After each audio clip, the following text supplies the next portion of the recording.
Selamat sore, perkenalkan nama saya Ariel Valentino. Saya mahasiswa koas Ilmu Kesehatan Perempuan, Departemen Obstetrik dan Ginekologi, Fakultas Kedokteran Universitas Indonesia. Jadi pada kesempatan kali ini saya akan menjelaskan tentang preeklamsia dan eklamsia. Kita harus terlebih dahulu mengetahui definisi dan klasifikasinya. Jadi preeklamsia adalah hipertensi yang baru muncul setelah usia kehamilan 20 minggu pada wanita yang sesuai normotensi dengan protein urea yang onsetnya baru. Jika adanya tanda kerusakan organ lain, itu disebut preeklamsia with severe features. Tanda kerusakan organ ini dapat dilihat di box 3. Ini meliputi trombositopeni, kerusakan hati, kerusakan ginjal, edema paru, kemudian ada sakit kepala yang onset baru, serta gangguan penglihatan. Selain itu, preeklamsia with severe features ini dapat didiagnosis dengan tekanan darah sistolik yang 160 atau lebih, atau tekanan darah diastolik yang 110 atau lebih dalam 2 kali pemeriksaan. Nah, untuk eklamsia sendiri ada komplikasi dari preeklamsia, dia adalah kejang onset baru tanpa adanya penyebab kejang lain dan terjadi pada kondisi preeklamsia. Definisi penyakit yang lain adalah hipertensi gestasional. Jadi hipertensi gestasional itu adalah eh, tekanan darah ibunya lebih dari 140/90 setelah usia kehamilan 20 minggu pada wanita yang sebenarnya normotensi. Jadi kalau dia hanya tekanan darah tinggi saja tanpa gejala disebut hipertensi gestasional. Kalau ada protein ureanya disebut preeklamsia. Jadi untuk epidemiologinya sendiri, kita harus terlebih dahulu mengetahui bahwa angka kematian ibu di Indonesia itu 305 per 100.000 kelahiran hidup. Terdapat 3 penyebab utama terhadap kematian ibu. Jadi yang pertama perdarahan, diikuti oleh hipertensi dalam kehamilan termasuk preeklamsia, serta infeksi. Preeklamsia sendiri terjadi dari 2-8% dari seluruh kehamilan, dan insidensinya tuh sekitar 128.000 per tahun atau sekitar 5,3%. Nah, eklamsia sendiri itu dapat terjadi paling banyak memang saat antepartum, jadi 53%, bisa juga saat intrapartum, 19%, bahkan bisa juga postpartum, 28%. Jadi kita akan membahas tentang etiologi dan faktor resiko dari preeklamsia. Jadi faktor resikonya tuh sangat banyak. Jadi preeklamsia itu merupakan penyakit yang multifaktor. Namun ada beberapa teori yang mengatakan bahwa etiologi yang nomor satu dikenal asosiasinya paling kuat dengan preeklamsia adalah invasi tromboblas yang abnormal atau inadekuat. Teori yang lain meliputi respon imunologis maternal maladaptif terhadap fetus, kemudian maladaptasi maternal terhadap perubahan pada kehamilan, faktor genetik, faktor defisiensi nutrisi, serta metabolisme lipid yang abnormal. Jadi kita akan membahas tentang invasi tromboblas yang abnormal terlebih dahulu. Jadi pada dalam keadaan normal, sinsitiotromboblas dan sitotromboblas ini harusnya dia akan menginvasi desi-2, arteri spiralis, hingga lapisan yang dalam, sehingga apabila terinvasi, maka arteri spiralis akan mengalami vasodilatasi. Namun, pada kondisi preeklamsia, hal ini tidak terjadi. Bisa dilihat pada gambar yang kanan ini, kursor saya. Jadi karena invasi tromboblas tidak mencapai lapisan yang dalam, maka ada sebagian arteri spiralis yang mengalami vasokonstriksi. Ada penelitian yang mengatakan bahwa diameter arteri spiralis yang normal itu sebesar 500 mikron, tapi kalau pada preeklamsia itu hanya 200 mikron. Dan juga ada teori lain yang mengatakan bahwa terjadi penyempitan dan akibat penumpukan lemak atau kita sebut aterosis pada arteri spiralis pasien preeklamsia. Dapat dilihat pada gambar yang kanan bawah ini. Banyak lipid lain dan makrofagenya. Teori yang kedua adalah respon imunologis yang maladaptif. Jadi terjadi penurunan dari HLA-G, Human Leukocyte Antigen G, yang fungsinya untuk melindungi fetus dari serangan sel NK, serta memfasilitasi invasi tromboblas ke desi-2. Ini didukung oleh beberapa teori juga dan fakta bahwa ibu yang mengalami yang primigravida itu lebih berisiko mengalami preeklamsia dibandingkan multigravida. Selain itu, ibu yang suaminya lebih dari satu itu lebih berisiko mengalami preeklamsia dibandingkan ibu yang setia pada satu suami. Mengapa primigravida? Karena ibu itu baru pertama kali terpapar dengan antigen fetus. Dan mengapa suami yang lebih dari satu itu berisiko juga? Karena dia ada paparan terhadap antigen sperma yang berbeda-beda. Kemudian pada preeklamsia juga ditemukan adanya shift dari keseimbangan antara aktivitas sel T helper 1 dan T helper 2 itu menjadi lebih dominan sel T helper 1 yang sifatnya proinflamatorik, sedangkan sel T helper 2 itu sifatnya antiinflamatorik dan dia aktivitasnya menurun. Yang ketiga adalah maladaptasi maternal terhadap perubahan pada kehamilan. Jadi normalnya pembuluh darah ibu tuh dia tuh akan refraktor terhadap vasopresor. Jadi kalau ada senyawa-senyawa vasopresor seperti vasopresin, desmopresin dan sebagainya tuh yang harusnya menyebabkan vasokonstriksi, pembuluh darah itu harusnya kebal terhadap vasokonstriksi itu. Tapi kalau pada pasien preeklamsia kemampuan refraktor itu akan menghilang sehingga pembuluh darah akan mudah mengalami vasokonstriksi sehingga dapat terjadi iskemia pada organ-organ tertentu. Yang keempat adalah faktor genetik. Jadi pada tabel ini adalah beberapa faktor genetik, jadi gen-gen yang terkait dengan preeklamsia seperti MTHFR, faktor 5 Leiden dan sebagainya. Yang kelima adalah faktor defisiensi nutrisi. Jadi ini menurut beberapa penelitian, jadi konsumsi sayur dan buah itu dikatakan benefisial terhadap pasien preeklamsia karena pada pasien preeklamsia terjadi stres oksidatif sehingga dibutuhkan antioksidan untuk melawan stres oksidatif tersebut yang dapat diperoleh dari sayur dan buah. Kemudian vitamin C ini sebenarnya kalau menurut PNPK POGI itu tidak tidak terlalu efektif dalam mencegah preeklamsia, namun dapat diberikan karena dia sifatnya antioksidan. Selain itu minyak ikan, terutama yang mengandung asam lemak omega 3 itu sifatnya antiinflamasi dan jadi dapat diberikan pada pasien preeklamsia untuk kalsium. Jadi menurut buku Williams yang saya baca tuh masih dalam penelitian, jadi belum jelas kesimpulannya, namun beberapa guideline seperti yang saya temukan di WHO itu sudah merekomendasikan suplementasi kalsium sebesar 1,5 sampai 2 gram per hari pada daerah defisiensi kalsium untuk mencegah preeklamsia. Yang kelima adalah metabolisme lipid yang abnormal, jadi karena adanya gangguan pada katabolisme terjadi peningkatan dari trigliserida, LDL serta free fatty acid atau asam lemak bebas sehingga bahan-bahan itu dapat menjadi peroksida lemak yang dapat menyebabkan stres oksidatif. Selanjutnya kita lanjut ke patogenesis. Jadi patogenesis yang utama adalah disfungsi endotel. Tadi saya sudah sempat bahas bahwa terjadi invasi tromboblas yang abnormal sehingga terjadi vasokonstriksi dari arteri spiralis. Itu akan menyebabkan iskemia pada jaringan plasenta dan hingga ke fetus atau kita kenal sebagai insufisiensi uteroplasenta. Itu dapat menyebabkan nekrosis pada jaringan plasenta sehingga muncullah reaktif oksigen species dan terjadi stres oksidatif. Nah, patogenesisnya itu ada 3, jadi ada disfungsi endotel, ada faktor sirkulasi, serta peningkatan protein yang anti-angiogenik melebihi protein yang angiogenik. Jadi kita akan bahas tentang disfungsi endotel lebih dahulu. Disfungsi endotel ini disebabkan oleh adanya stres oksidatif yang sistemik sehingga dia sifatnya toksik terhadap sel endotel sehingga terjadi disfungsi endotel. Nah, karena endotel itu fungsinya untuk menghasilkan zat-zat seperti prostaglandin dan nitric oxide, akan terjadi penurunan dari zat-zat prostaglandin I2 dan nitric oxide, serta terjadi peningkatan dari zat-zat yang vasokonstriktif malah, seperti tromboksan A2 dan endotelin 1. Kita kenal bahwa prostaglandin I2 dan NO itu sifatnya vasodilator. Jadi, zat vasodilatornya berkurang, vasokonstriktornya meningkat. Jadi, terjadi vasokonstriksi dari pembuluh darah secara sistemik. Selain itu, pada pasien preeklamsia juga terjadi peningkatan sensitivitas terhadap vasopresor dan angiotensin 2. Nah, karena adanya disfungsi endotel ini dapat menyebabkan hipertensi, kemudian gangguan perfusi organ, dan hingga aktivasi sistem koagulasi, sehingga menyebabkan DIC atau disseminated intravascular coagulation, serta hemokonsentrasi. Selanjutnya ada faktor sirkulasi. Jadi karena adanya insufisiensi uteroplasenta ini dapat menimbulkan keadaan yang inflamasi pada tubuh ibu. Jadi terjadi peningkatan sitokin proinflamasi, serta terjadi peningkatan senyawa radikal bebas, dan karena adanya kematian dari jaringan plasenta dapat menyebabkan debris plasenta itu akan bersirkulasi di sistemik atau yang kita kenal sebagai STBM atau syncytiotrophoblast microvesicular membrane.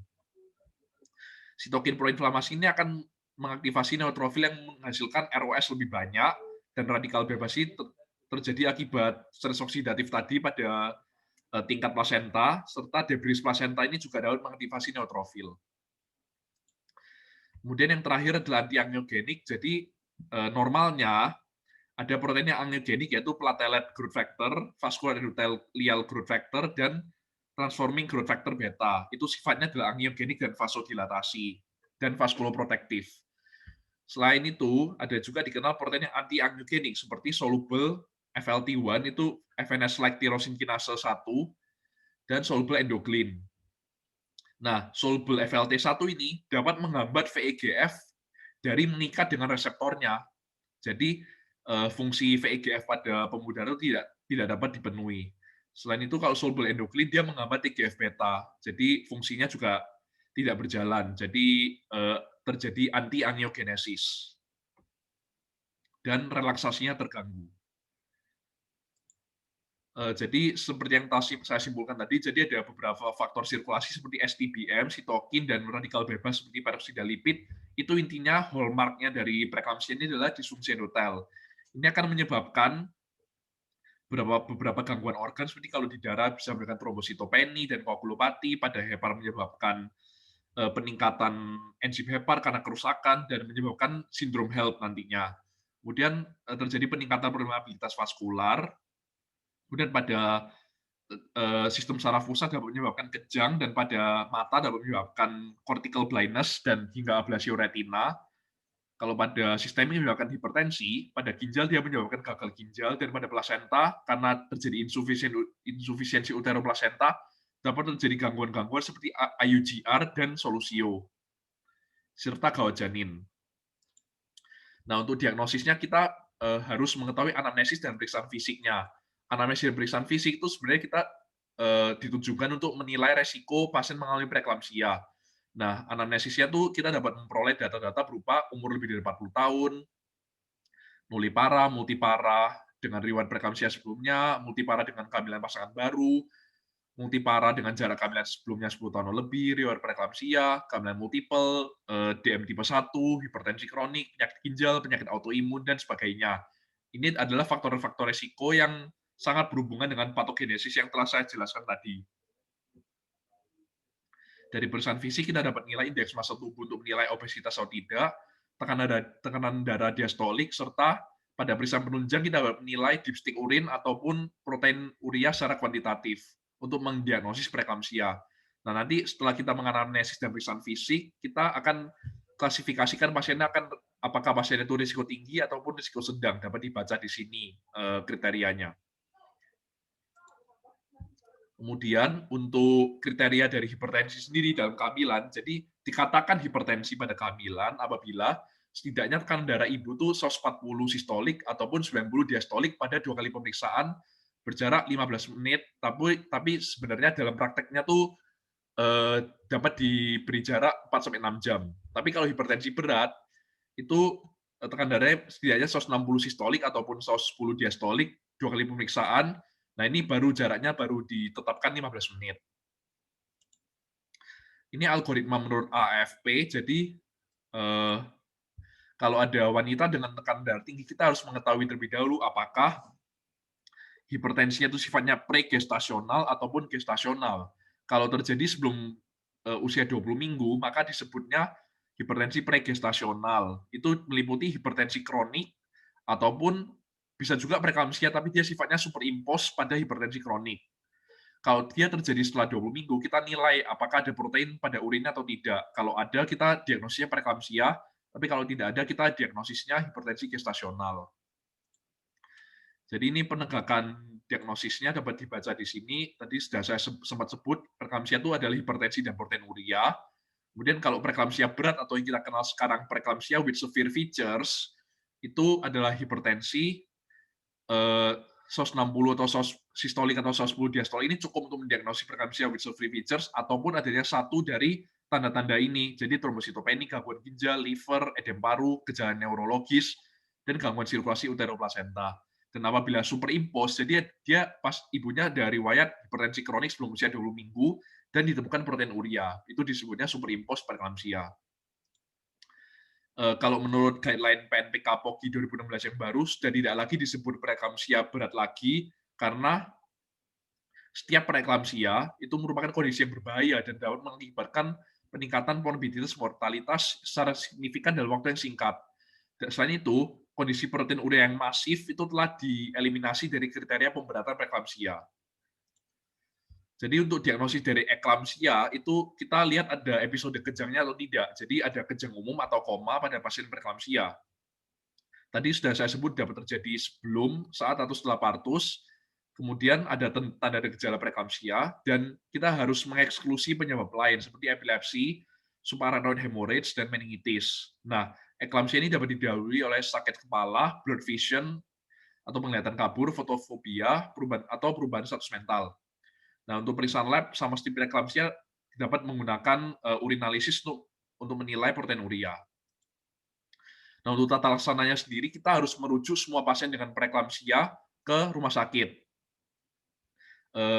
Dan apabila kejang, ataupun juga kalau dia kejang, itu kita harus anggap sebagai emergensi. Jadi kita perhatikan ABC, jalan nafas, kemudian pernapasan, dan sirkulasi. Jadi kita berikan oksigen apabila ada gangguan pernapasan, dan berikan resusitasi cairan apabila ada gangguan di sirkulasi.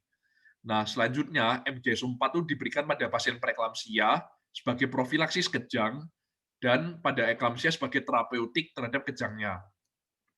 Nah, kita dapat memberikan loading dose MGS4 jika ingin dirujuk apabila MGS4 tidak dapat diberikan seluruhnya. Kemudian, apabila terjadi kejang berulang, kita harus lakukan intubasi dan segera kirim ke ICU. Dan pemberian obat-obatan antihipertensi itu direkomendasikan pada hipertensi yang berat, yaitu minimal 160 sistolik atau 110 diastolik. Ini untuk syarat pemberian MG-4, jadi ada 3, yaitu tersedia CA-gluconase 10% sebagai antidotum, kemudian refleks patelanya ada, kemudian jumlah urin minimal setengah cc per kilogram berat badan per jam, dan yang terakhir satu lagi adalah pernapasan dalam batas normal, frekuensi napasnya. Nah, setelah kita memberikan MG-4 ini, kita harus monitoring tanda vital, refleks patella, dan jumlah urinnya setiap jam. Nah, untuk cara pemberian sendiri, pertama kita dapat berikan 4 gram larutan MG-4 dan larutkan dalam 10 mili Aquades. Dan kita dapat berikan larutan itu secara perlahan intravena selama 20 menit. Nah, jika akses intravenanya sulit, kita dapat melakukan intramuskular, tapi ini relatif lebih jarang dilakukan karena pemberian intramuskular itu sifatnya nyeri. Nah, kalau ada depresi napas, kita dapat berikan antidotum seperti CA-gluconase 1 gram intravena 10 mili bolus dalam 10 menit. Dan jika masih kejang, bisa dipertimbangkan pemberian diazepam 10 mg sama 2 menit. Dan yang penting kita setelah memberikan dosis awal MG-4 harus memberikan dosis rumatan.